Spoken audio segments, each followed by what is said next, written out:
Bismillahirrahmanirrahim. Assalamualaikum warahmatullahi wabarakatuh.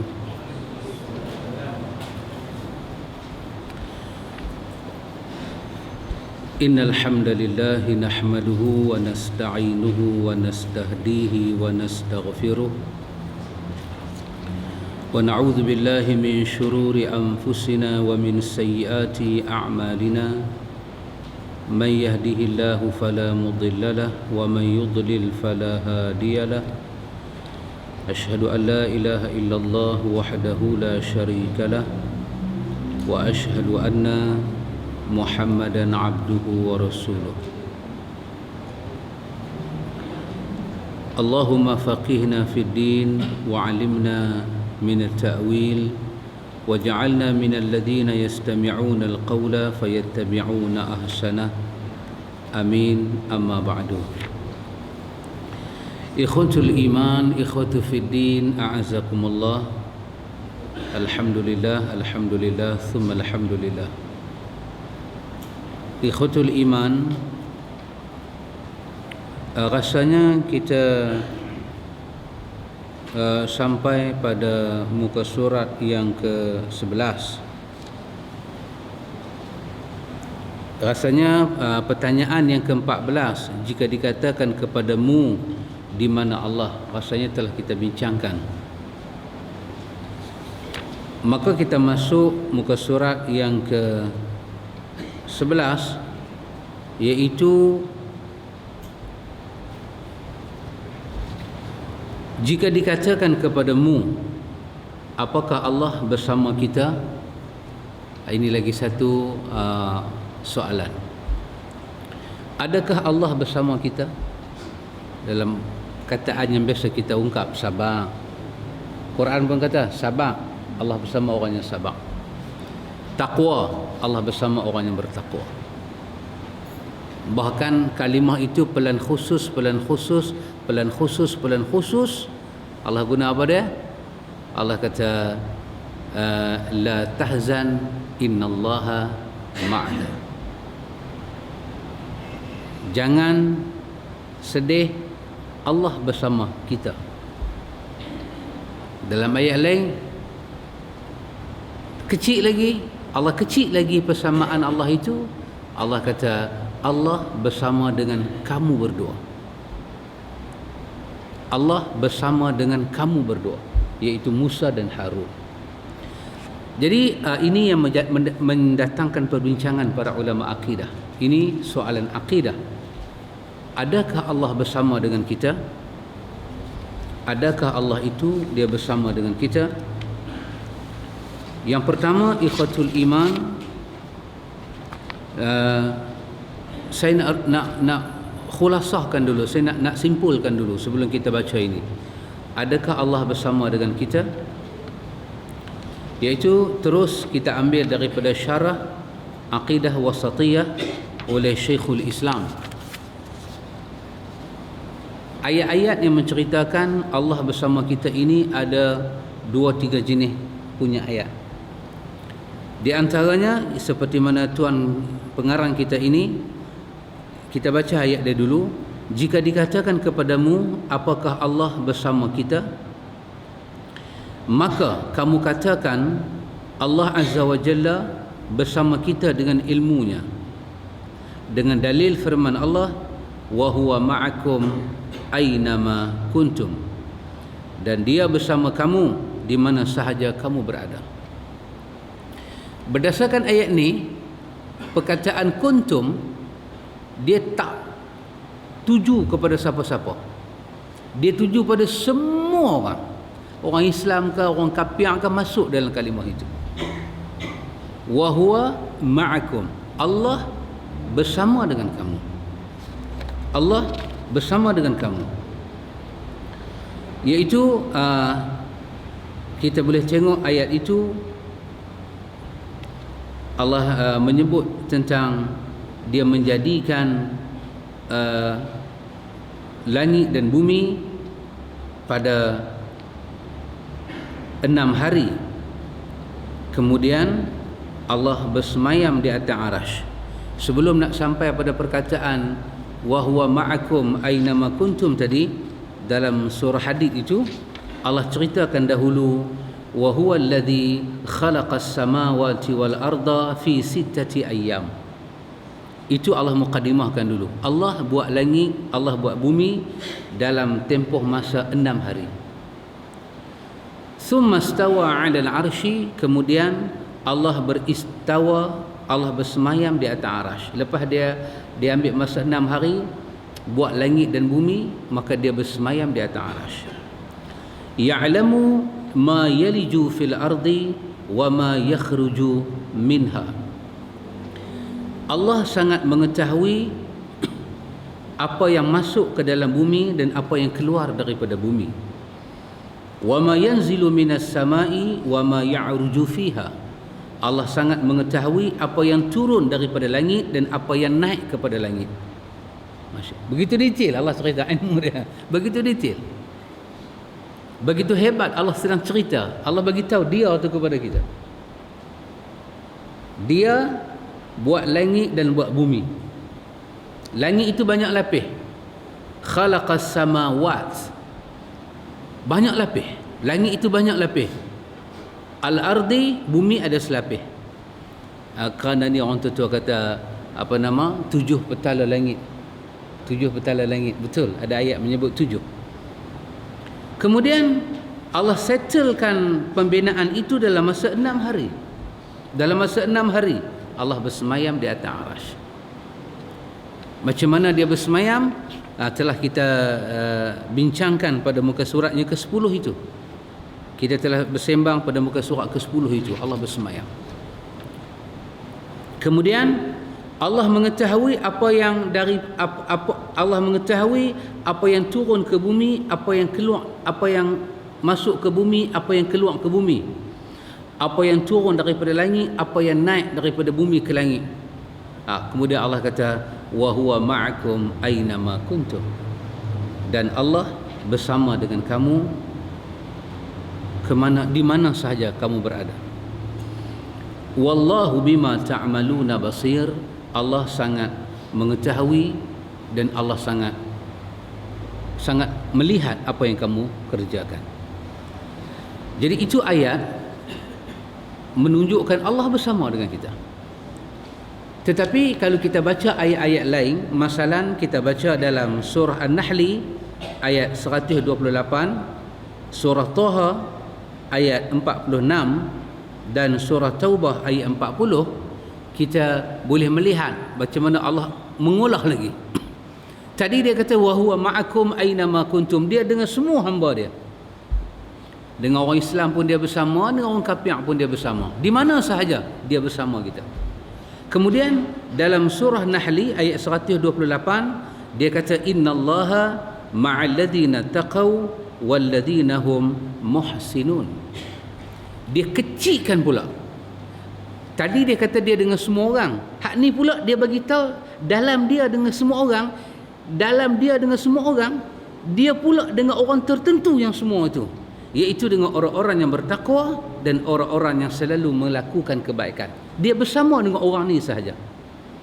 Tadi dengan semua orang, sekarang dengan orang bertakwa sahaja. Orang bertakwa yang buat baik. Kemudian dalam surah Taha qala la takhafa innani ma'akuma asma'u wa ara. Allah kata kepada Musa dan Harun, janganlah kamu berdua takut, sesungguhnya aku bersama kamu berdua mendengar dan melihat. Kecil lagi. Tadi bersama semua orang, lepas tu bersama orang bertakwa, lah bersama dengan Musa dan Harun pula saja. Macam dengan orang lain dia tak bersama.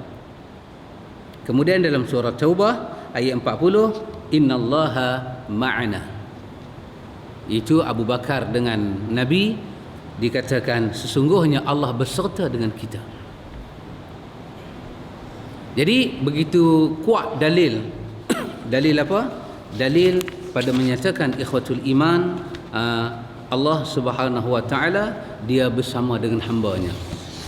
Baik, sebelum kita nak melihat maksudnya, saya suka menyatakan bahawa di sisi Imam Ahlus Sunnah, apabila mereka sampai pada ayat-ayat macam ni, mereka akan kata serahlah makna dia kepada Allah. Yang kata Allah bersama dengan kita tu macam mana? Serah kepada Allah. Imam-imam ahlu sunnah menyatakan bahawa apabila Allah kata Allah bersama dengan kita, Allah bersama dengan kita. Kenapa? Dalam surah An-Nisa Allah menyebut satu perkataan, wa man asdaqu minallahi haditha. Siapakah yang paling benar perkataan dia kalau bukan Allah? Dan apa yang kita tak faham kalau dia kata dia bersama dengan kita? Apa yang kita tak faham? Kita bukan tak faham, kita akai banyak. Kita akai banyak. Kita bukan tak faham bahasa tu, kita akai banyak. Apa dia? Macam mana, lagu mana, tang mana, itu akai kita. Sebelum kita nak bincang-bincang benda tu, kita kena tahu yang kata Allah bersama dengan kita adalah Allah. Siapa dia? Khaliq. Dia yang kata. Maka makna dia bersama dengan kita, dia jauh lebih tahu daripada kita yang sedang mengkaji makna dia. Dia sangat tahu.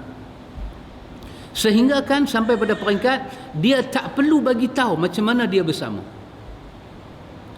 Dia monitor kita macam mana, dia tak perlu bagi tahu. Cukup dia bagi tahu dia bersama dengan kita. Dalam kalimah Arab itu pun, kalau orang Arab dia bercakap, kita kata ana ma'ak, ana ma'ak.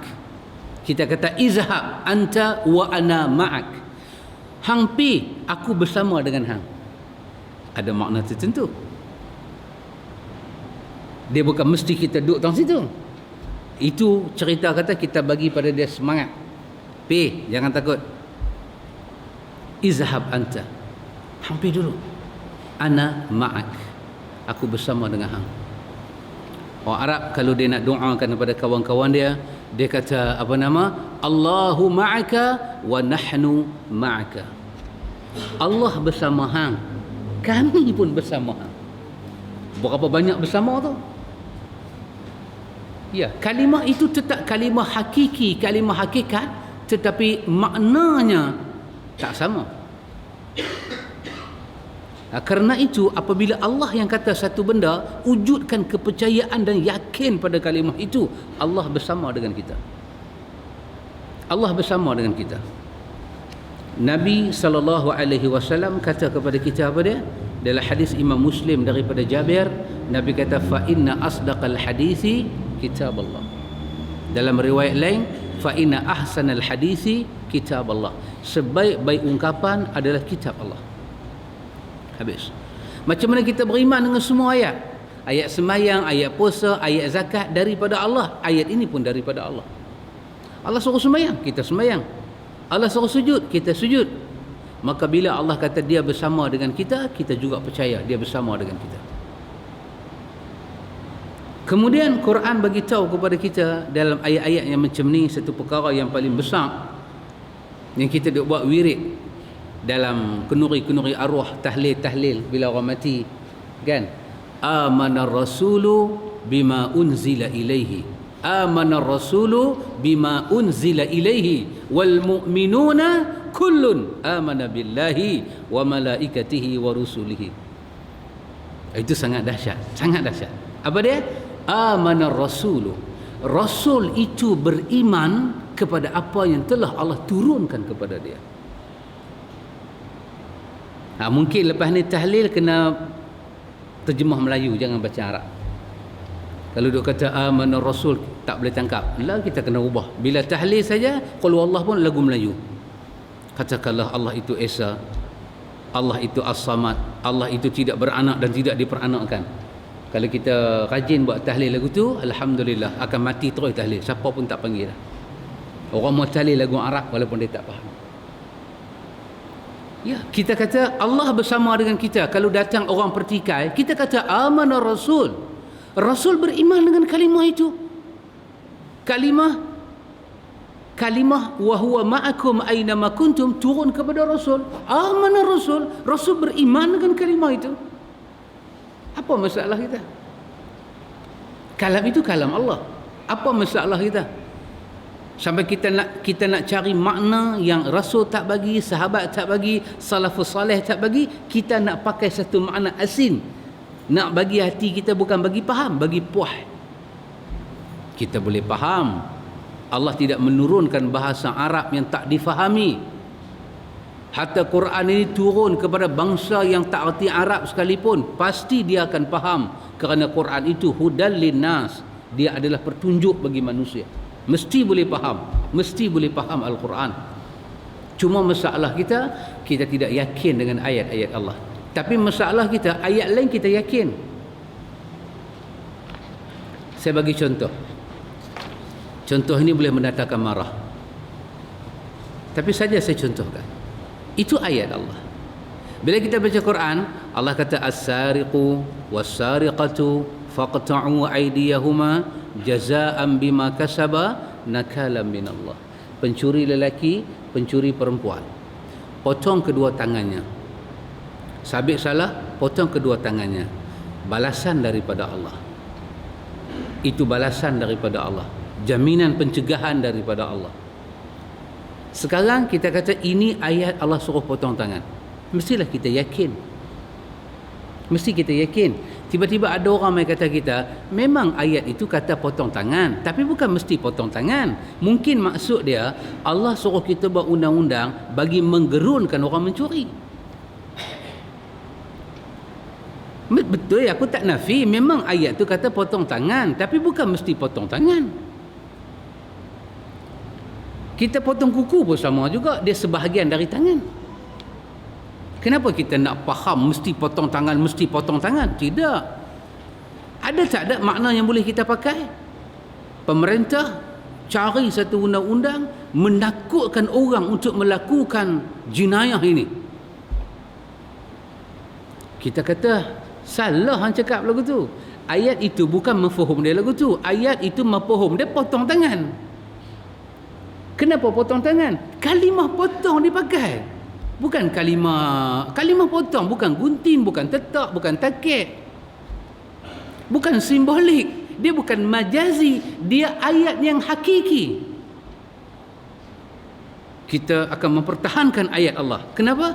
Mesti potong tangan, kerana ini ayat Allah. Lepas tu kalau kawan tu tak mau dengar cakap kita kata wah hang pekak badak ah. Hang makan beras cak apa ni sampai benar hati, sampai hidayah tak masuk langsung. Ya, begitulah cara kita kena pertahan ayat Allah. Tetapi bila sampai pada ayat, Allah juga yang kata ainama kuntum wa huwa ma'akum ainama kuntum, kita cari helah, tak mau faham lagu tu, kita faham lagu lain. Memanglah Tuhan kata Tuhan bersama dengan kita, tapi bukan makna dia bersama dengan kita. Macam mana hang boleh tak bukan pula? Samalah ayat itu daripada Allah. Maka yakinlah kita Allah bersama dengan kita. Ikhwatul iman, siapa pun dalam dunia ni, bila dia sebut Allahu, dia sebut ya Allah, Allahumma, pasti dalam kepala dia akan ada satu gambaran dia sedang memanggil Tuhan, yang Tuhan itu tidak pernah sama dengan makhluk. Tentu itu ada dalam hati manusia. Sampai kita tak payah bagi wajah perbezaan. Allah telah letak wajah perbezaan fitrah naluri manusia. Manusia tak akan meminta kepada yang lemah kalau dia sendiri lemah. Ketika dia kata Allahumma ya Allah, dia berdoa pada Allah, dia yakin sangat-sangat dalam hati dia. Apa dia? Tuhan yang dia minta itu sangat terpisah dengan sifat-sifat makhluk.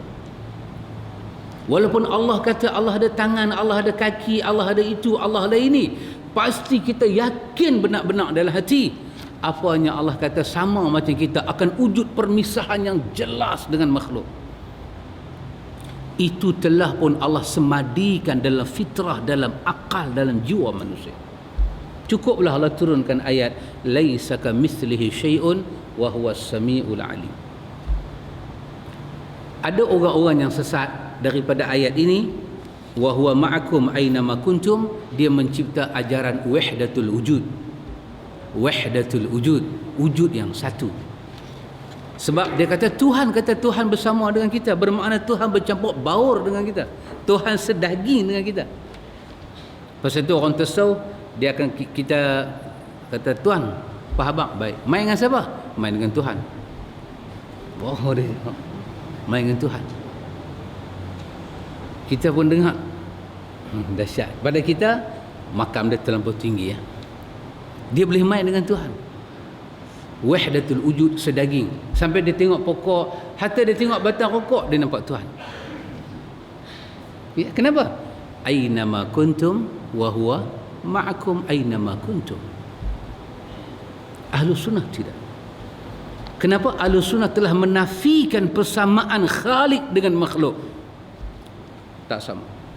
Sangat tidak sama. Ahlus sunnah menyatakan Allah berada di atas arasy. Allah memiliki sifat yang sifat Allah itu ulu, tinggi. Dia boleh turun dan dia boleh naik dan dia boleh bersama dengan hamba-Nya pada masa yang dia kehendaki. Kalau Ahlus Sunnah atok lagu tu semua, kesemuanya itu kita imani. Kenapa? Allah itu dalam ilmu sifat 20 dia kata apa? Mukhalafah lil hawadith. Maka Ahlus Sunnah juga satu mazhab yang dia tidak suka takyif. Bertanya bagaimana, macam mana, lagu mana, dia tak suka. Apa kata Imam Malik? Wal imanu bihi wajib wa su'alu anhu bid'ah. Fakhruj. Beriman dengan semua ayat Quran adalah wajib. Duk tanya tentang ayat-ayat lagu ni adalah dapat dosa bid'ah, dosa sesat. Keluarlah orang yang suka bertanya. Ini adalah orang yang sesat. Akal kita boleh terima, tabiat kita boleh terima, dalil ada, hujah ada. Allah bersama dengan kita. Ya, sesungguhnya Allah bersama dengan kita. Macam mana dia bersama? Hanya dia yang tahu. Sebab dia buat kita, dia tahu. Dalam Al-Quran kata apa? Wa idza sa'alaka ibadi anni fa inni qarib. Bila mereka bertanya kepada engkau Muhammad tentang aku, katakan aku hampir dengan mereka. Dalam ayat lain, min hablin warid, daripada urat lehang. Lebih hampir. Dalam hadis lain, lebih hampir daripada kekang kuda dengan pemadu kawan yang berkelana atas kuda. Masya Allah. Dekat Allah dengan kita sampai tak bersentuh. Kalau dia jauh dengan kita, tidak ada jarak. Dia jauh sangat-sangat. Subhanallah. Macam manakah kita nak tafsir sifat itu? Tak payah tafsir, tak payah takwil. Serahlah kepada Sang Maha yang mempunyai sifat kesempurnaan itu. Dia bersama dengan kita dengan kesempurnaannya, dengan kelayakannya, dengan keagungannya, dengan keesaannya yang laisa kamitslihi syai'un. Tak akan sama dengan makhluk. Jadi yang kedua, ikhwatul iman, Syekhul Islam dia sebut di dalam akidah wasatiyah ini, Syekhul Islam menyatakan para ulama salafus salih mereka tidak suka mentakwilkan ayat-ayat ini. Tak suka takwil. Kerana ini ayat-ayat yang tidak ada insan boleh tafsir. Antara kita dengan Nabi Muhammad yang menerima wahyu Allah, baginda tidak tafsir. Antara kita dengan para sahabat mengaji. Kita kata musyafahah talaqi itu dengan Nabi. Lutut ke lutut, melihat gerak bibir Nabi, bertanya kepada Nabi. Namun dalam hal ini para sahabat menerima apa yang Allah sifatkan tentang diri dia. Kita tak perlu sifatkan Tuhan dengan sifat kita. Sifatkan Allah dengan apa yang dia sifatkan diri dia. Dia kata dia ada tangan, dia ada tangan. Pasal yang bercakap dia ada tangan, dia. Macam mana kita nak kata, kalau kita kata dah tangan bukan tangan, hang siapa? Mana hang tahu tangan bukan tangan? Nabi sendiri kata yad, ya. Yad. Al-muradu bil yadun yadun. Ya, yang dimaksudkan dengan tangan adalah tangan. Allah bersemayam di atas arasy. Ya, yang dimaksudkan dengan bersemayam. Istawa laisa istawa. Ya, istawa, bukannya istaula.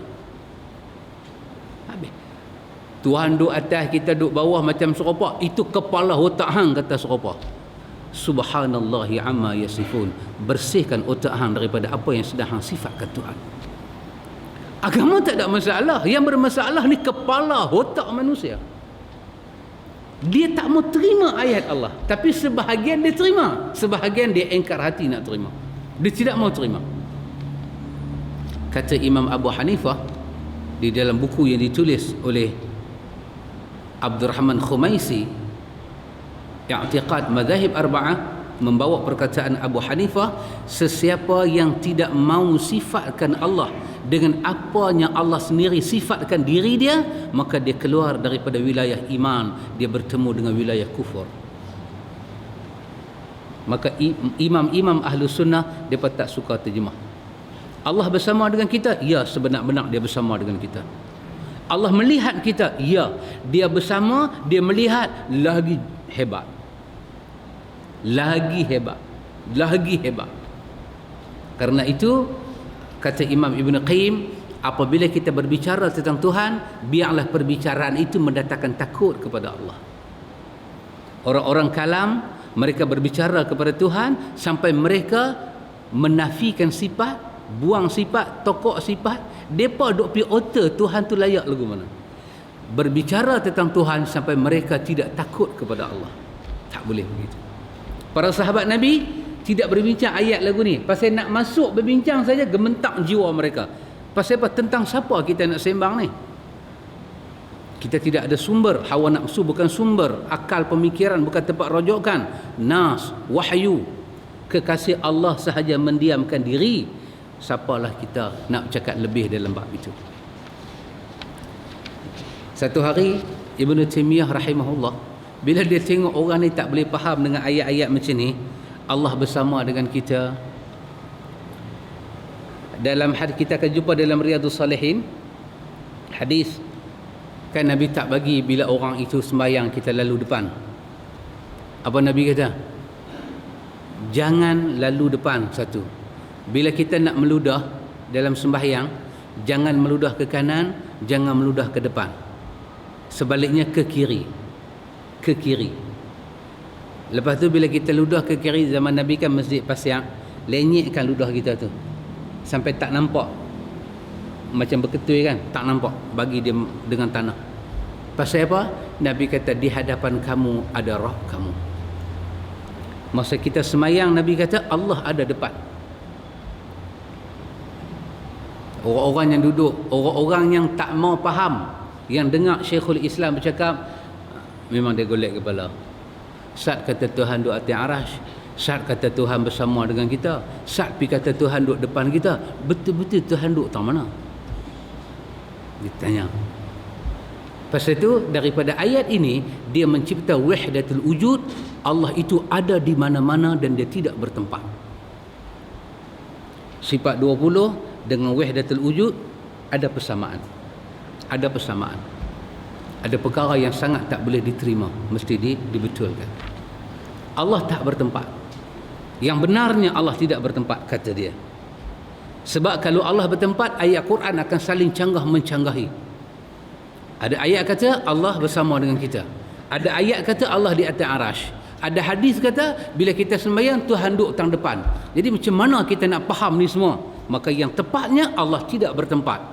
Allah itu ada di mana-mana, tidak di utara, tidak di selatan, tidak di mana-mana, tetapi dia tak ada tempat, tapi dia ada di mana-mana. Syekhul Islam Ibn Taymiyah, bila dia tengok orang begitu keliru nak faham ayat-ayat ni semua, maka dia pun bawa contoh. Sebenarnya dia tidak suka nak mencontohkan, tapi dia mencontohkan jugalah. Orang ulama-ulama Islam, ulama sunnah, dia tak suka mencontohkan sifat-sifat Allah, tapi kerana keperluan dia bagi faham. Dia kata kalau kita keluar rumah waktu malam ke, kita keluar rumah bulan mengambang, kita akan dongak kepala naik di atas, kita akan nampak bulan di atas. Bagi orang yang bermusafir, dia berkelana, dia tak dongak kepala di atas, dia berjalan terus, dia akan nampak bulan di hadapan. Bagi kanak-kanak yang berjalan, dia tengok ke belakang, dia kata bulan ikut dia. Kalau kita bertanya, betul-betul bulan tu duduk tak mana? Bulan ni betul duduk di atas ke, di depan ke, ataupun dia ikut semua orang? Macam matahari kadang-kadang pagi kan, kita nak keluar pagi-pagi, kita keluar tu matahari tu dia tos cermin kereta kita betul-betul kena muka kita. Kita kata, loh, matahari main sampai depan muka. Wahai, bukan depan muka, dia duduk tempat dia. Kita rasa dia beradab dengan kita. Mai pula satu masa matahari duduk di atas. Mai pula satu masa kita berjalan macam mana, matahari duduk ada, duduk ikut kita. Loh, kita kata larat dia ikut kita no. Kata Syekhul Islam, inilah ayat-ayat yang sedang kamu bahaskan. Hakikatnya Tuhan berada di tempat dia. Hakikatnya matahari bulan berada di tempat dia. Tapi kenapa manusia rasa bulan dengan dia? Kenapa manusia rasa bulan di atas? Kenapa manusia rasa bulan duduk depan? Itulah kehebatan bulan dan matahari. Kehebatan dia. Bila kita kata bulan duduk depan, adakah dia mai depan? Tapi kita pasti akan memilih bahasa secara hakikat. Aku tengok bulan beradab. Mana boleh bulan beradab dengan kita? Bulan satu planet lain. Kita kata tu dia bulan duduk di atas. Kanak-kanak kata, ayah, abah, bulan dia ikut kita. Bulan ada satu. Kalau dia ikut anak kita, anak orang lain dia tak boleh ikut lah. Semua orang rasa bulan tu bersama dengan dia. Itulah maksud aynama kuntum wa huwa ma'akum aynama kuntum. Ada orang akan rasa Allah itu ada. Ada orang akan rasa Allah itu dekat dengan dia. Ada orang akan rasa Allah itu terlalu dekat dengan dia. Ya, itulah kehebatan Rabb kita, Allah Jalla wa'ala. Jadi tak perlulah kita takwil macam orang-orang mana wahdatul wujud ataupun sifat-sifat 20 takwil. Tak perlu. Kita terus seperti Nabi dan para sahabat. Allah bersama dengan kita. Macam mana dia bersama? Jangan ditanya. Tetapi kita boleh rasa dia bersama dengan kita. Tetapi Allah bagi tahu, ilmu aku, penglihatan aku selalu dengan hamba. Masya Allah. Firman Allah Ta'ala lagi, wa huwa Allahu fis samawati wa fil ardi ya'lamu sirrakum wa jahrakum wa ya'lamu ma taksibun. Dan dialah Allah yang berhak disembah, sama ada di langit maupun di bumi. Dia mengetahui apa yang kamu rahsiakan dan apa yang kamu lahirkan, dan juga mengetahui apa yang kamu usahakan. Itulah Allah. Semua orang akan rasa kehadiran dia, kewujudan dia. Ya, betul. Dia Khalik, kita ini adalah makhluk. Ibnu Katsir berkata, yang dimaksudkan bahawasanya Allah mengetahui segala sesuatu yang di langit dan di bumi, dan dari yang rahsia dan yang nampak. Semua dalam urusan Allah. Yang tu tentu dah tak payah bincang. Tetapi Allah bersama dengan kita. Ya, dia bersama dengan kita. Ya, dia bersama dengan kita. Demi Allah, dia bersama dengan kita. Tapi tak boleh capai. Kalau boleh capai, bukan Tuhan lah, makhluk. Kita dah habaq dah. Bila makhluk sebut Allah, makhluk yakin ada wajah perpisahan. Pisah sifat, pisah itu, pisah ini. Zat Tuhan masuk dalam badan kita, sangat tidak diterima. Banyak buku dijual. Banyak buku, hukum alif. Nama buku tu hukum alif. Kita adalah Tuhan, Tuhan adalah kita. Kita adalah Allah, Allah adalah kita. Kita adalah Rabb, Rabb adalah kita. Kita adalah Ilah, Ilah adalah kita. Lagu tu punya mai. Lagu tu punya mai. Tapi pelik, kita adalah Allah, Allah adalah kita. Bila mai ke Iblis, Iblis adalah Iblis, kita adalah kita. Dia tak centum dengan Iblis, dengan Tuhan dia bercentum. Ini semua batil, mungkar, rosak akidah. Ini patut dihabas dan diberi tindakan yang besar. Yang benarnya seperti yang diberi penjelasan oleh para ulama salaf. Ikhwatul iman, Syekhul Islam Ibn Taimiyah rahimahullahu ta'ala, dia menyebut satu perkataan yang elok saya sebut juga perkataan dia dalam buku dia Aqidah Wasatiyah. Syekhul Islam dia menyatakan yang benarnya ayat Allah Ta'ala itu sesuai dengan zahir dan batin. Makna yang zahir itu betul, makna yang batin itu betul. Jangan ditakwil-takwil. Hanya kita perlu yakin Allah di langit di atas arasnya. Dia juga bersama kita secara hakiki. Dia di atas arasnya secara hakiki. Sebagaimana kita katakan, dia turun ke langit terdekat secara hakiki. Dia juga tinggal di atas sana. Dan tidak seorang pun daripada ahlu sunnah wal jamaah mengingkari hal ini. Seluruh ahlu sunnah wal jamaah berkata, dia turun adalah benar, dia berada di arash adalah benar, dia tinggi adalah benar, dia bersama dengan hambanya adalah benar. Dan mereka sepakat bahawa di atas sana, kerana sifat Khalik tidak akan sama dengan sifat makhluk. Habis, titik. Tapi hak ni orang paling tak mau mengaji pasal apa tak tahu. Orang mau yang payah-payah. Allah ada. Dia ada. Ada dia tak sama dengan kita. Bolehkah tukang dengan benda dia buat sama, tukang meja dengan meja sama? Meja ada kaki 4, mestikah tukang yang buat meja kaki 4? Meja ada muka meja, ada kaki meja. Perlukah kita bagi tahu, ini meja, ini tukang dia. Ingat tukang dengan meja tak sama. Apabila sebut Allah, tentulah dia itu tak sama dengan makhluk. Kita duk pergi habaq pula. Ingat Tuhan tak sama. Ada dia tu ada bukan jawahir, bukan arat, bukan jirim, bukan jisim. Kita ada atas bulu roma, lepas tu kulit, lepas tu isi, lepas tu sel, lepas tu darah, lepas tu tulang, lepas tu kulit balik. Itu adanya kita. Perlukah diterang macam tu? Perlukah diterang macam tu?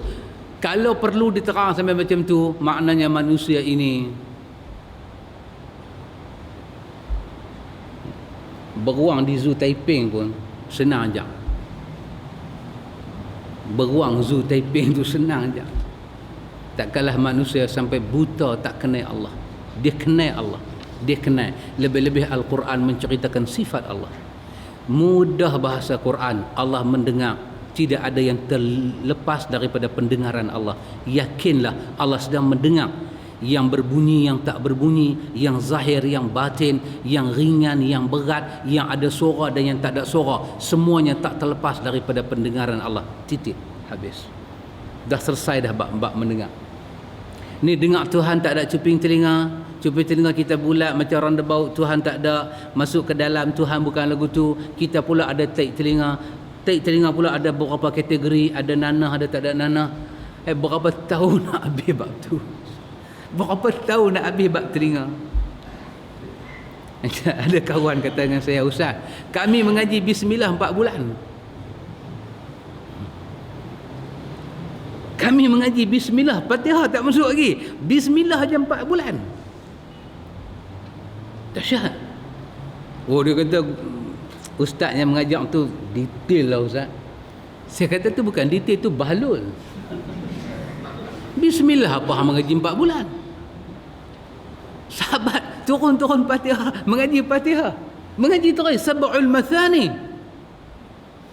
Turun Sab'ul Mathani, Nabi bagi tahu apa dia umul kitab. Nak baca di mana? Tang mana nak baca dia? Kelebihan dia, habaq derek. Sahabat duduk dengan Nabi 1 jam, habis daripada Bismillah sampai waladhalin. Hampir mengaji 4 bulan, hampir heret. Ni bukan dari Nabi, ni mesti Tok Janggut ke Tok Lela kan. Kami baca Qul Wallahu Ahad setahun Ustaz. Qul Wallahu Ahad mengaji setahun. Orang main dengan Nabi duduk seminggu, lepas tu nak balik ke negeri dia. Nabi kata, sampaikan Islam macam mana hang dengar daripada aku. Seminggu ya. Ini Qul Wallahu setahun. Qul Wallahu setahun. Quran duk ada 30 juzuk. Kira pakai tak khatam Quran. Memang tak khatam. Ini semua tak benar, ikhwatul iman. Tidak benar. Yang benarnya begitulah. Kenapa? Kita beriman dengan Allah. Kita beriman. Macam orang boleh terima Allah turunkan ayat hudud, Allah turunkan ayat zina, Allah turunkan ayat haramnya arak, Allah turunkan ayat perang, Allah turunkan ayat qisas, Allah turunkan ayat-ayat, kesemua ini Allah turunkan. Dan Allah juga turunkan ayat yang menceritakan tentang diri dia macam mana. Khalas, selesai. Manusia yang paling tidak dapat hidayah, dia tak boleh menerima Allah mensifatkan diri dia, dan dia cuba mensifatkan Allah dengan akal dan hawa nafsu dia. Ini tidak ada hidayah. Baik, itu ikhwatul iman, kita belajar daripada persoalan ini. Allah bersama dengan kita? Ya, Allah bersama dengan kita. Caranya kita tidak mengetahui dia bersama dengan kita. Penglihatannya jauh mendalam, melangkau apa yang kita akan buat. Oh subhanallah. Pasal itu orang kata apa? Kita tak tahu ke depan nak jadi apa. Nak sakit ke, nak demam ke, nak senang ke, nak susah ke, tak tahu. Hari ni sihat, menjelang 3-4 bulan duduk atas kerusi roda. Siapa punya urusan? Kita jumpa dia di satu tempat, tengok orang yang sihat. Orang yang sihat, ambil dia nak bagi jadi hang tua. Tak boleh jadi hang tua. Pasal apa? Dia terlampau sihat. Sekali dia makan 5 pinggan. Direktur kata ni bukan kuat, ni gelojor. Direktur kata badan kuat, hebat. Lepas 5 bulan kita jumpa dia, dia tinggal isi dan kulit. Jam pun tak boleh pakai, tak boleh gantung dah. Ya betul. Semuanya Allah yang menguruskan. Pasal itu dia dikatakan Rabbil Alamin. Dia adalah Rabb yang mentadbir seluruh alam ini. Yang dia mau, itu sahaja akan berlaku. Yang dia halang, itu sahaja akan terhalang. Yang dia berikan manfaat, itu sahaja jadi manfaat. Seluruhnya di dalam penjagaan Rabbul Alamin. Ikhwatul iman. Baik. Jika dikatakan kepadamu, apakah Islam itu, apakah pengertian Islam? Maka kamu katakan Islam adalah menyerah diri kepada Allah dengan tauhid dan tunduk kepadanya dengan ketaatan dan membersihkan diri daripada syirik. Membersihkan diri daripada syirik. Ikhwatul iman, yang dia sebut di bawah ini seolah-olah sebagai jawapan apa yang kita mengaji di atas. Allah kata dia ada di langit, dia bersama, dia bersemayam di atas arasy. Orang tak boleh terima. Kita katakan Allah itu bersama dengan kita tanpa kita tahu hakikatnya, tetapi demi Allah, Allah bersama dengan hamba-Nya. Orang kata tak. Maka apabila kita masuk soalan ke-16, dia macam pelengkap. Apabila dikatakan kepadamu apakah pengertian Islam, yang bila Quran duk mai kata satu benda, kita kata tak. Quran mai terang satu benda, kita kata tak. Lepas tu kita mengaku kita orang beriman. Dia bagi satu ta'rif, satu ta'rifat kepada kita. Dia kata Islam itu adalah menyerah diri kepada Allah dengan tauhid dan tunduk kepadanya dengan ketaatan dan membersihkan diri daripada syirik. Habis.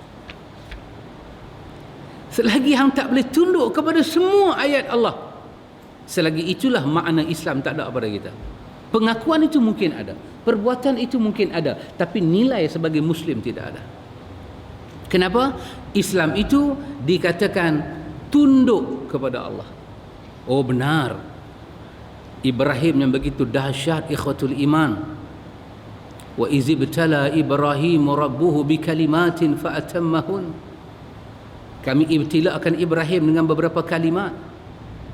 Fa'atammahun. Ibrahim menyempurnakan kalimat-kalimat itu.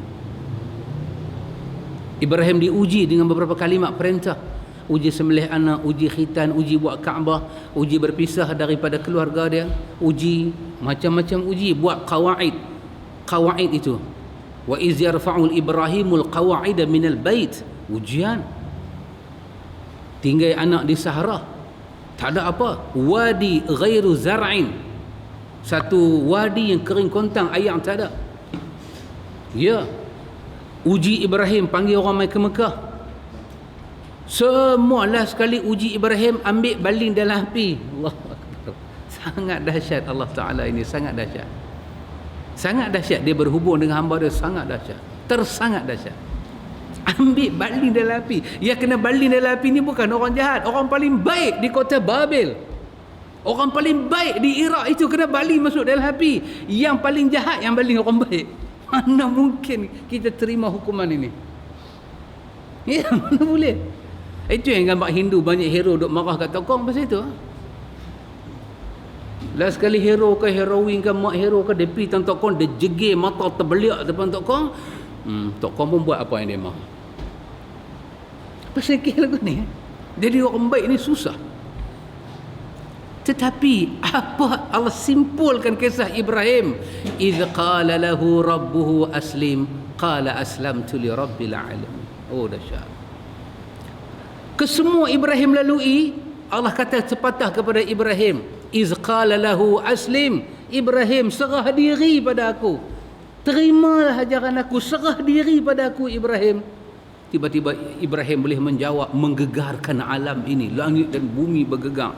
Aslamtu li rabbil alamin. Aku serah diri aku di bawah pencipta segala alam. Oh dahsyat. Itulah Islam. Itulah Islam. Menyerah diri kepada Allah. Kita serah diri kepada Allah ini berteraskan tauhid. Apa dia tauhid? Keesaan kita kepada Allah. Bahawa Allah itu tidak layak dikongsi di dalam peribadatan. Afala ya'lamun, besar zarah sekalipun. Tidak boleh dikongsi. Itu asas dia. Seorang Muslim menyerah diri kepada Allah dengan tauhid, dengan menafikan adanya perkongsian antara kita dengan Allah dengan benda lain. Kita berkongsi, berdoa kepada Allah, kita berdoa kepada kayu batu pun kita berdoa. Tidak. Dia kena tauhid hanya satu kepada Allah. Itu asas dia. Menolak sebarang syirik. La syarikalah wahdah la syarikalah. Dia esa, tidak ada sekutu. Itu asas dia. Itulah Islam. Bila ada asas itu, dalam masa yang sama benih syirik tidak akan masuk. Jadi kalau boleh kita simpulkan, orang tanya kita apa itu Islam? Islam itu kita mengajak diri kita, kita menyerah diri kita kepada Allah. Tingkah laku kita, perbuatan kita, gerak-geri kita, kehidupan kita, bisnes kita, muamalat kita, kesemua yang kita nak buat ini, kita tidak akan bagi bercanggah dengan tunjang yang paling dasar dalam Islam, iaitu tauhid kepada Allah.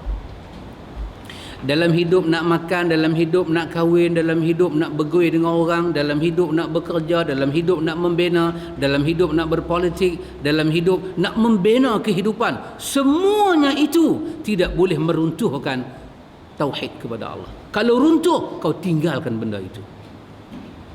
Wasilah ataupun turuk, jalan yang kita nak pakai dalam hidup itu, jalan itu adalah tauhid kepada Allah. Kita nak menega, ya kita nak menega. Tiba-tiba usaha kita itu macam menafikan tauhid Allah, kita mesti tolak usaha itu. Macam mana? Terlibat syirik. Sebab apa? Sebab pengertian Islam tunduk kepada Allah Ta'ala, tunduk kepada Allah, bersihkan diri daripada syirik. Bersih sama ada bara'ah minasyirik ataupun al-khulus minasyirik. Bersihkan atau bebaskan. Itu makna Islam. Ikhwatul iman. Orang tu pakai tangkai, orang ni pakai tangkai. Orang ni bercakap bahasa lagu ni, orang ni bercakap bahasa lagu ni. Kita tak tahu hati perut dia, tetapi bahasa yang dia pakai itu, dia tidak meletakkan tauhid sebagai tunjang hidup. Nasib baik bahasa dia pakai tu, nasib baik. Kalau hang tak tolong aku lah, mampu dah aku itu. Kita tak tahu hati dia, tapi kita kata Tuhan, bahasa Tuhan macam hilang syirik, hilang tauhid, syirik nak masuk, istighfar. Dah, bukan istighfar, betul dia kata. Kalau dia tu, dia cakap tu dengan muka kerat, kening muka dia, dia macam maksud apa dia kata. Kita tak tahu hati dia urusan Allah. Mungkin hati dia kata ini izin Allah, tapi kita duk bercakap ni di mulut dia. Kita kata Tuhan, bahasa Tuhan telah keluar daripada tunjang tauhid. Bila tauhid runtuh, dia syirik. Bila ada tauhid, hilang syirik. Bila ada syirik, rebah tauhid. Tuan istighfar, kerana tunjang yang paling tunjang adalah tauhid kepada Allah. Ya, tauhid kepada Allah. Pasal itu bila Yaqub dapat anak sekalipun, walaupun anak Yaqub itu Ismail, ni apa, Yusuf, pula dah, Yusuf. Anak Yaqub ni Yusuf, betul? Yusuf ke sah? Yusuf kan, anak Yaqub ni Yusuf. Tapi masih Yaqub kata apa? Ma ta'budu min ba'di. Apa yang akan kamu tauhidkan lepas aku mati? Oh subhanallah. Pasal apa? Dia adalah tunjang dalam hidup. Ya, dalam hidup ini tunjang. Bila manusia tak faham tauhid, dia tak faham fungsi tauhid, faedah tauhid, dan dia tak tahu apa yang boleh merosakkan tauhid. Pasal itu hidup yang tak faham tauhid, dia akan jadi lawan kepada tauhid. Kebanyakan yang akan kita jayakan adalah syirik. Betul. Pasal itu semua nabi mai tegakkan tauhid. Allah cerita bapa hak nama Luqman dalam Quran, walaqad atayna Luqmanal hikmah an ishkur lillah. Luqman ini ada hikmah bijaksana dan dia ini orang yang syukur kepada Allah. Macam mana Luqman didik anak dia? Ya bunayya la tusyrik billah. Anakku, jangan syirik pada Allah. Betul, perjalanan hidup. Banyak orang ni dia usahakan satu benda, dia rasa tak salah, tapi dalam pengajian tauhid salah. Dia kata itu khatiang, tak salah, tapi tauhid kata salah. Maka ia akan jadi hakim, ia akan jadi wazan menentu tindak tanduk kita betul ataupun salah adalah tauhid. Kenapa dia penentu? Kerana kita berpegang pada agama Islam. Kalau kita tak mau tauhid menjadi hakim dia, maka mana boleh jadi orang Islam? Ya, mana boleh? Dalam bahasanya lain, kena cari agama lain daripada Islam. Tak boleh. Kalau Islamlah kita maksudkan dengan agama kita, tunjang dalam dia tauhid kepada Allah. Tauhid kepada Allah. Betul. Pasal itu insan tak tahu banyak benda, tak apa. Tauhid tak boleh tak tahu. Nabi datang, tauhid. Antum tengok sebesar-besar Namrud, sebesar-besar apa nama kita kata Fir'aun, Musa datang, muka Musa datang nak masuk penamaan calon, nak lawan kerusi dengan Fir'aun. Mana ada. Demonstrasi pun Musa tak buat. Sajalah bagi marah sikit kan. Demonstrasi pun Musa tak buat. Tapi apanya Musa nak sampaikan? Apa dia Musa nak sampaikan? Bila Musa jalan dengan isteri dia, dia keluar daripada Madian, dia nak pergi ke Mesri, dia masuk sampai ke satu tempat dikatakan sebagai Wadi Musa, di satu tempat yang bernama Zitua. Sampai di Zitua, Allah kata kepada Musa, innani anallah la ilaha illa ana fakhlaq na'laik innaka bil wadil muqaddas tuwa. Hei Musa, sesungguhnya aku adalah Tuhan kamu, tidak ada Tuhan melainkan aku. Aku adalah Tuhan, tak ada Tuhan melainkan aku. Kau berada di wadi tua yang suci, wahai Musa. Bukalah kasut engkau, wahai Musa, tempat ibadat. Lepas tu Allah kata kepada Musa, wa anna sa'atu atiyatun, sesungguhnya kiamat akan jadi yang kamu tidak tahu tarikhnya. Musa dapat wahyu. Dengan wahyu itu Allah kata kepada Musa, pergi kepada Fir'aun. Fir'aun punya rapelah. Apa hal? Apa yang dia rapelah? Fir'aun ni nak kata dia jahat tak juga. Pasal Quran kata pembangunan dia dahsyat. Di antara ucapan Fir'aun yang Allah rakamkan dalam Quran, dia kata tengoklah segala mata-mata ayak. Dia buat mata ayak yang sampai ke kebun tu dia buat. Anak-anak sungai yang berjalan dia buat. Kebun-kebun yang dia buat. Allah cerita dalam surah Ad-Dukhan. Allah kata bila Fir'aun mati, fama bakat alaihimus sama. Langit tak menangis pun, kebun dia tak kering pun, Takutlah selai daun nak jatuh sedih, daun tu jatuh sedih kerana Firaun mati. Tak. Bahkan Firaun mati tak diterima agamanya, pembangunannya tak diterima. Kenapa? Dalam diri dia tidak ada tauhid. Dahsyat ikhwatul iman. Datang Namrud, Ibrahim datang kepada Namrud, tak ada apa. Ibrahim berdebat dengan Namrud, Rabbi alladhi yuhyi wa yumit, hidup mati tangan Tuhanku. Namrud mengaku dia Tuhan. Dia kata dia boleh bagi hidup. Keluar 2 orang, satu dia bunuh, dia kata dah mati. Lagi seorang dia kata pergi balik. Dia kata itu bagi hidup. Ibrahim ini agama dia agama Allah. Bawalah matahari daripada yang keluar daripada timur ke barat, engkau bawalah daripada barat ke timur. Tercengang dia, fabuhita alladhi kafar. Tercengang tu dengan tercengangnya benci, baran, marah, malu dia. Berdebat hal ketuhanan. Ya, betul. Kalaulah Firaun ke Namrud ke, ini orang kalau nak jadi orang besar, memerintah, tentulah otak ligat. Bahasa kita otak sintak. Kena jauh lebih sintak dari kita. Tetapi itu semua tak penting. Pemimpin bodoh pun tak apa, tapi dia ada tauhid. Tauhid. Datang para nabi, betulkan tauhid pemimpin. Sampai Nabi Muhammad beranak di Mekah, berdakwah di Mekah, panggil seluruh pembesar Mekah, cerita tentang benda penting, tapi pemimpin Mekah bodoh, dia tak tahu. Dia tak tahu kata ada kematian. Yasin kata wa daraballahu lana mathalan wa nasiya khalqa. Nabi kata ada mati, pemimpin Mekah terkejut. Pemimpin Mekah terkejut, wa daraba lana mathalan wa nasiya khalqa. Apa pemimpin Mekah buat? Dalam Ibnu Katsir kata, dia pergi ke kubur. Dia ni berani. Kalau kita tak buat lah kerja ni. Dia pergi ke kubur, dia gali dandan. Dia kata, Muhammad, tunggu Ustaz.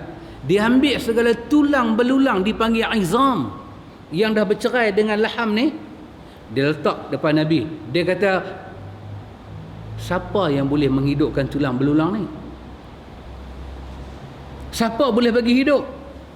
Pemimpin Mekah yang Quran kata li'ila fi Quraisy, pandai berdagang, pergi ke Yaman, balik ke Mekah, ke Yaman, ke Mekah, perdagangannya hebat, sumber ekonominya hebat, mata ayaknya hebat, orang Arab dikagumi.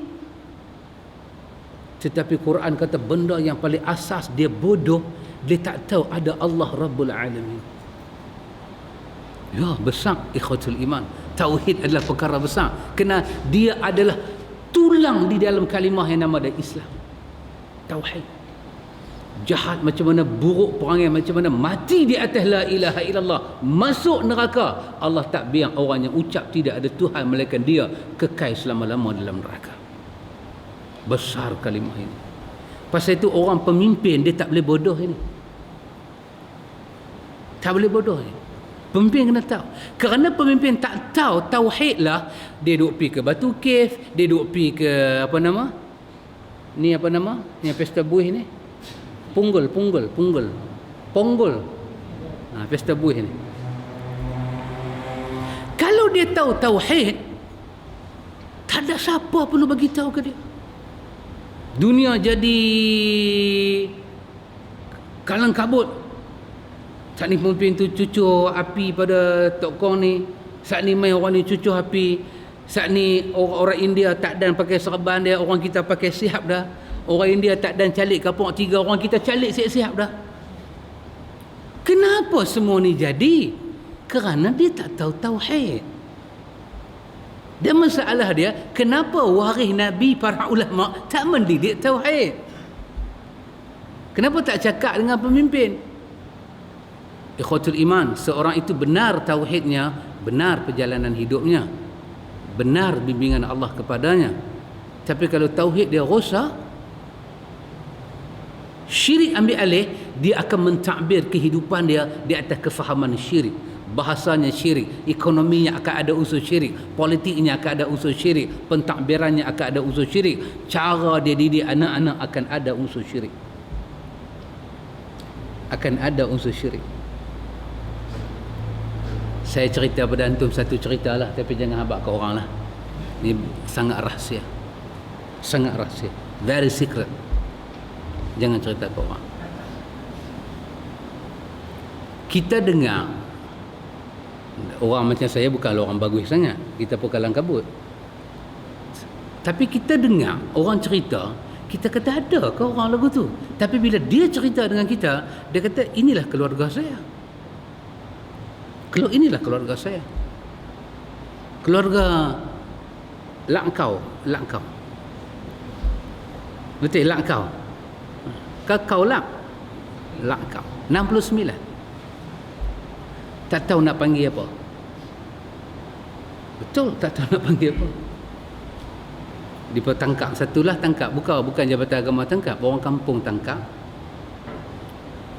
Mula duduk tengok dia duduk pergi buat check up sebulan sekali di hospital kerajaan dalam kampung tu lah. Dia mengandung kan.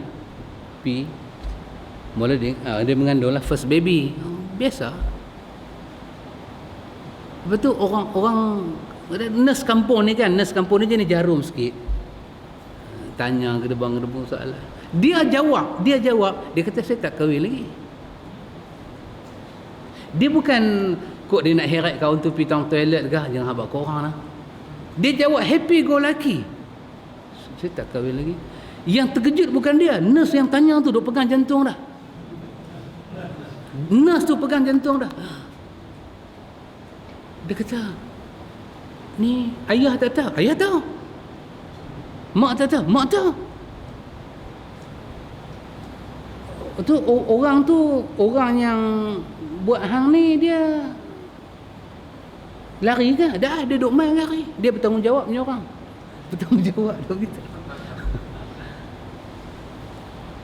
Tak apa. Yang saya nak cerita ni, bila orang masjid pegang bapak dia, kenapa buat macam ni? Saya nak cerita jawapan ini. Jawapan kita tak sangka dia nak jawab, dia jawab. Jawapan apa? Bila kata pakcik, anak pakcik ni macam ni, saya tahu. Pakcik tahu. Saya yang suruh dia pergi klinik tu. Habis macam mana? Tak ada macam mana dia kata. Ni depa ni dia kata anak saya ni 6 orang, 6 ni semua keluar lagu ni. Saya pun menikah dengan mak depa pun, depa keluar baru saya menikah. Dia jawab macam tu. Antum bayang. Bukan jauh saya. Seberang laut saya. Bukan jadi di zaman Kuta Kinte. Zaman Islam wasatiyah. Zaman lah. Mak kok lah ibu kan. Ibu ni dia feeling dia lain macam. Dia kata, ibu, mak macam mana ibu rasa? Tak tahu, saya tak ada rasa apa, lantak ke dia. Dah dia suka lagu tu, anak dia kan. Janji boleh minta ke darah, sudah. No.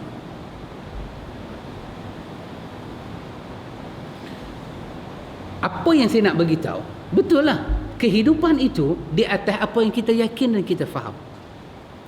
Kalau kita faham agama ini tidak menghalang mungkar, kehidupan kita tidak menghalang mungkar.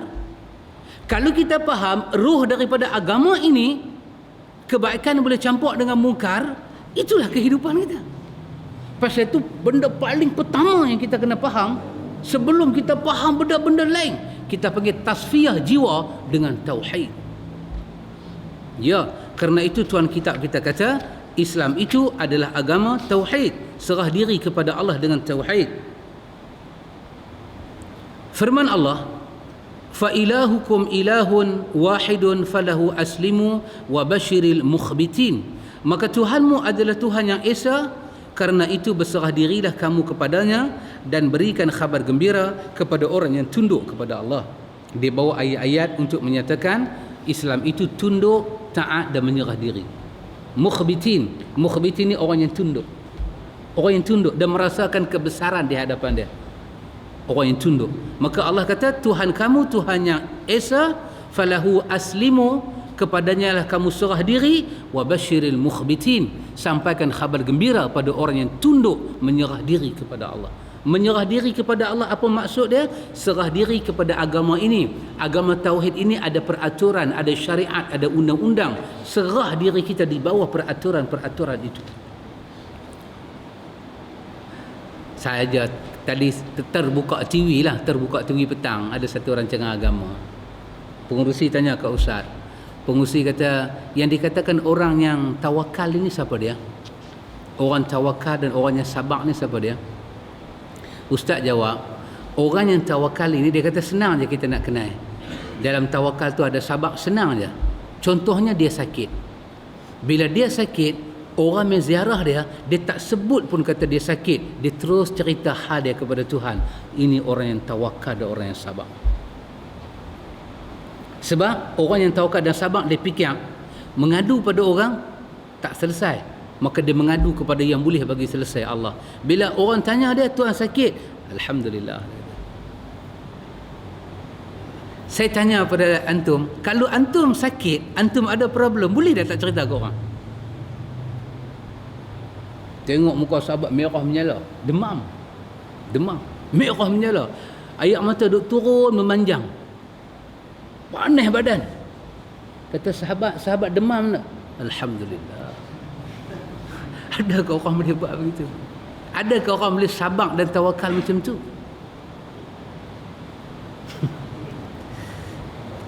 Orang bercakap tawakal yang tahyul,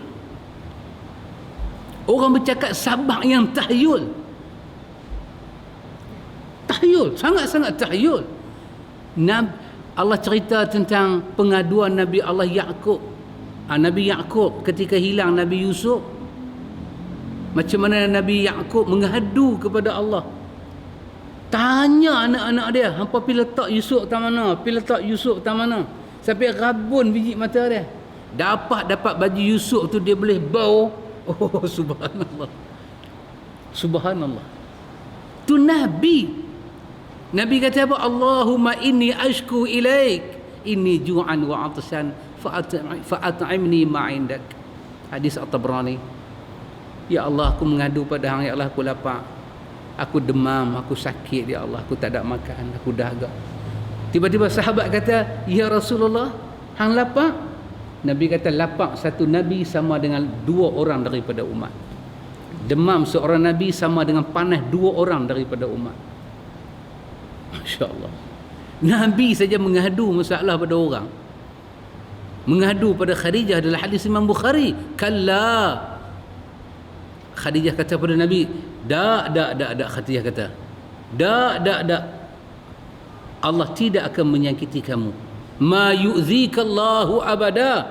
Allah tidak akan sakiti kamu sampai bila-bila. Kamu ini orang yang menghubungkan rahim, wahai Muhammad. Dak, depa tolak aku, depa kata aku macam ni. Kalla, jangan macam tu wahai Muhammad. Nabi saja mengadu. Tak tahu sabar, orang minta hari ni sabar. Kalau doktor tanya berapa hari dah demam, Alhamdulillah. Saya nak bagi ubat, berapa hari dah cirit-birit, Alhamdulillah. Lebih baik saya mengadu pada Allah daripada mengadu pada doktor. Betul lah, tapi jangan tahyul sangat. Memanglah pengaduan kita itu ada had, ada kadar, betul lah. Kita tidak mengadu dengan nada putih asa, dah. Mengadu, ya mengadu. Macam anak-anak mengadu, ya mengadu. Aduan itu sebahagian daripada ubat. Sebahagian daripada ubat itu ada pada pengaduan. Sabar ada ubat, makan ubat lagi ada ubat, berdoa lagi ada ubat, tawakal lagi ada ubat, kembali kepada Allah lagi lah ubat. Karena itu ikhwatul iman, tak larilah kita daripada makna serah diri kepada Allah. Ya ayyuhalladzina amanu ittaqullah haqqa tuqatih wa la tamutunna illa wa antum muslimun. Wahai orang-orang yang beriman, takwalah kepada Allah dengan sebenar-benar takwa kepadanya. Janganlah sekali-kali kamu mati melainkan dalam keadaan beragama Islam. Tengok ayat ini. Yang pertama, ada perintah mesti mati sebagai orang yang menyerah diri pada Allah. Kemudian dalam ayat ini ada kisah apa dia? Takwa dikaitkan dengan mati. Allahu Akbar. tadi dalam khutbah jemaah tadi, saya tak tahu siapa baca, tapi sangat masuk dalam jiwa. Orang muda baca khutbah, sega orang dia. Saya tengok muka macam hafaz Quran. Saya tahulah pasal saya tak hafal Quran. Kita tengok muka dia, kita tahulah. Kalau muka lagu ni memang tak hafal. Masya Allah. Dia baca ayat Quran dalam khutbah tadi. Kawan sebelah saya menangis. Saya punya duk renung mata kawan tu, tapi tak berani renung lagu tu. Duk perel satu macam yang usah. Ya Allah, lembutnya hati hamba Allah ni. Punya sedap dia baca ayat Quran tadi. Dia kata Allah bagi orang mati ni dengan alamat. Tapi manusia tak faham alamat dia kata. Dahsyat. Dia buat contoh apa? Dia buat contoh seorang isteri baru bersalin anak suami dia. Lepas tu malam tu dia tunjuk semua baju dalam almari dekat suami dia. Dia pun pakai satu-satu. Dia kata, abang ingat ni baju ni buat 2 tahun sudah, ni 3 tahun sudah. Last sekali dia lalu pilih. Dia pilih baju warna putih, dia pakai. Dia kata, abang dalam banyak-banyak colour saya pakai ni, agak-agak colour putih banding semua colour ni, colour mana paling cantik? Sebenarnya isteri tu, Allah suruh dia berkelakuan macam tu, nak bagi isyarat pada suami dia, Allah nak ambil dah isteri ni. Tapi suami tu tak faham bahasa dia. Isteri pun try. Dia duduk depan cermin, dia pakai tudung, dia pakai semua. Suami dia kata, Masya Allah, aku tengok hang pakai putih, cantik sekali. Lepas tu dia kata dekat suami dia kata, satu hari pun kita akan pakai putih. Isyarat. Tapi suami tak faham. Suami pun keluar daripada bilik tidur, dia pun rebah badan atas katil dia, suami patah-patah balik, dia sudah balik bertemu Allah. Tidak ada orang mati tanpa isyarat, melainkan dengan isyarat. Ada suami bawa bas, dia cerita dalam khutbah dia, suami bawa bas. Satu hari dia nak keluar daripada rumah dia kucup anak-anak dia kucup dari isteri dia. Dia kata kat isteri dia, jaga anak-anak kita elok-elok, abang nak pergi. Dia tak pernah cakap lagu tu. Itu isyarat kepada isteri, suami tu nak balik dah. Tapi insan tak boleh tangkap, kerana kita ada kelemahan hati nak berhubung dengan Allah. Maka suami pun keluar daripada rumah bawa bas. Lepas 3-4 jam berita sampai bas dia berlaga aksiden dan suami tu mati. Kadang-kadang dia kata, mak telefon anak, lama hang tak balik kampung, baliklah Maisat, mak rindulah dekat cucu-cucu mak ni. Sebenarnya itu isyarat mak nak tengok kali terakhir dan mak nak mati. Tapi anak tak faham. Anak kata, mak sibuklah, tambah ni musim pilihan raya, peda pula dapat 15,000, payahlah nak balik mak, nak tukar cek, payahlah mak nak balik, bukan senang nak balik ni. Lepas tu tak apalah, 2-3 jam kemudian anak telefon, tak angkat, bunyi je tak ada orang angkat, bunyi tak ada orang angkat, sampai malam, menjelang tengah malam baru ada orang angkat. Orang kampung angkat kata, mak hang dah tak ada dah. Kita semua tak boleh faham. Lepas tu dia kata, hatta Nabi sendiri nak mati, Nabi bagi isyarat. Tak ramai sahabat faham. Ada sahabat bila turun ayat al-yauma akmaltu lakum dinakum, mereka bersorak Islam telah sempurna. Tapi ada sahabat menangis. Setiap yang sempurna akan ada kehilangan dia. Kita akan hilang siapa? Sempurnanya agama. Kita akan hilang Rasul yang membawa agama. Menangis setengah sahabat, tak faham setengah sahabat. Oh subhanallah. Benar ikhwatul iman, sangat benar. Karena itu kita perlu menghayati perkara-perkara itu ikhwatul iman. Maksud Allah, takwa tu Allah kaitkan dengan mati. Ittaqullah haqqa tuqatih wa la tamutunna illa wa antum muslimun. Nak dapat takwa kena ingat mati. Saya ingat sahabat saya Ustaz Zakwan, sekarang dia balik ke Yaman. Satu hari dia bagi tazkirah, sangat menghidupkan jiwa tazkirah dia. Ustaz Zakwan nama dia, seorang Yamani. Dia mengaji dengan Syekh Abdul Karim Zaidan. Satu hari dia bagi tazkirah lepas zuhur di Selangor lah, di Kelang. Ustaz Zakwan dalam dia punya speech dia bagi pendek aja, tapi masuk ke dalam jiwa. Dia baca ayat ni lah, ya ayyuhalladzina amanu taqullaha haqqa tuqatih wa la tamutunna illa wa antum muslimun. Ustaz Zakwan kata dalam ayat ini Allah gabungkan takwa dengan kematian. Tak akan dapat takwa kalau kita tak dengar berita kematian. Kerana Allah yang gabung macam tu. Dan tak boleh faham Islam kita kalau kita bercakap hal keduniaan, tak ingat hal akhirat. Apabila kita balik bertemu Allah Ta'ala, kita ingat hari kita nak balik bertemu Allah, hari itu Allah akan tanya kepada kita nikmat Allah. Kata Ustaz Zakwan, dia kata bagi orang yang pernah duduk di tanah Arab, tak usahlah Tuhan tanya nikmat banyak-banyak. Tuhan tanya nikmat segelas air putih sudah cukup. Dia akan mengakui itu adalah nikmat. Kerana kalau kita boleh habiskan satu botol mineral water ni di sini, di negeri kita ini, kita tak akan rasa dia nikmat. Habis tinggi dia apa? Penghilang dahaga. Kita tak rasa dia nikmat. Tapi bagi orang Arab, tengah lantera memancarkan sinar cahaya dia, panas. Bukan kata botol ini kalau dapat dia boleh mandi. Hanya dia tuang sikit aja dalam cawan dan dia minum. Pada masa itu air masuk dalam tekak dia, orang Arab ini akan mengucap Alhamdulillah, Alhamdulillah, Alhamdulillah. Kerana seteguk air diminum di tengah padang pasir sangat nikmat. Ketahuilah, dia kata, itu pun akan ditanya oleh Allah di hari akhirat. Summa latus'alunna yawma izin 'anil na'im. Itu sahaja akan ditanya, kata Ustaz Zakwan. Ikhwatul iman, kalau seteguk air kita minum itu nikmat, Allah tanya min aina ila aina, kaifa tashkur, bagaimana kau syukur, kaifa takfur, bagaimana kau kufur. Bayang harta kita ni berguni-guni, berkapai-kapai, bergudang-gudang. Berani kita heret benda tu pertaruh di hadapan Allah, sedangkan kita tak settle lagi benda ini.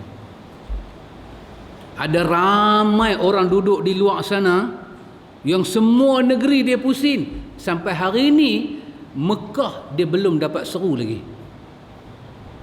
Habanglah England, tak mana ada Chocolate Road, dia tahu Chocolate Road di England. Habanglah di Singapura, tak mana ada pasar malam, pasar siang, dia tahu. Begitu nikmat Allah bagi pada manusia. Bukan kata nikmat wang ringgit berjuta-juta, nikmat seteguk air ketak kita nak akui depan Allah. Bagaimana kita genggam hari ini. Hari ini saya ingat nikmat bukan harta, nikmat kita ibarat bulan di kanan, matahari di kiri. Semua kita ada. Bagaimana kita berani tak selesaikan nikmat ini, kita nak balik bertemu Allah. Kata Ustaz Zakwan, permasukkanlah dalam takwa itu berita kematian. Sangat mengisahkan. Semoga Allah rahmati dia dan ahli dia. Subhanallah. Oh ikhwatul iman, Allah tak benarkan kita mati, melainkan kita mesti mati sebagai Muslim. Bukan sebagai Buddha, bukan sebagai India, bukan sebagai siapa, bangsa kamu bangsa apa. Tapi ketika mata ni nak tutup, kamu kena mati sebagai Muslim. Ini kerana Allah berfirman, udkhulu fis silmi kafa. Kamu kena masuk ke dalam Islam. Ya. Pasal itu kita sedang belajar nak jadi orang Islam. Ayat hudud pun kita terima, ayat ta'zir pun kita terima, ayat menyatakan Allah bersemayam di arasy pun kita terima. Jangan kita ragukan, semua daripada Allah. Kenapa nak ragukan? Hujahnya sama. Allah itu Esa, Esa. Lam yalid wa lam yulad, lam yalid wa lam yulad. Kenapa nak dipertikaikan? Allah berada di atas arasy. Ya, Allah yang abang, bukan utusan Malaysia abang, Allah yang abang. Hang tahu mana Tuhan ada tangan? Baca sinak, tak apalah, tolak. Ayat itulah ayat yang kata kutiba alaikumus siyam, kutiba alaikumul qisas. Ayat tu juga menyatakan summastawa 'alal 'arsy. Kenapa kutiba alaikumul qital kita terima, kutiba alaikumul qisas kita terima, kutiba alaikumus siyam kita terima. Iza nudiya lis-salah yaumil jumu'ah kita terima. As-sariqu was-sariqatu kita terima. Az-zaniyatu waz-zaniyat kita terima. Tetapi bila kata summastawa 'alal 'arsy, tak mau terima. Sedangkan itu ayat Allah, udkhulu fis silmi kafa. InsyaAllah ikhwatul iman, kalau Allah bagi kepada kita masa yang panjang, kita akan tengok satu soalan yang ke-17.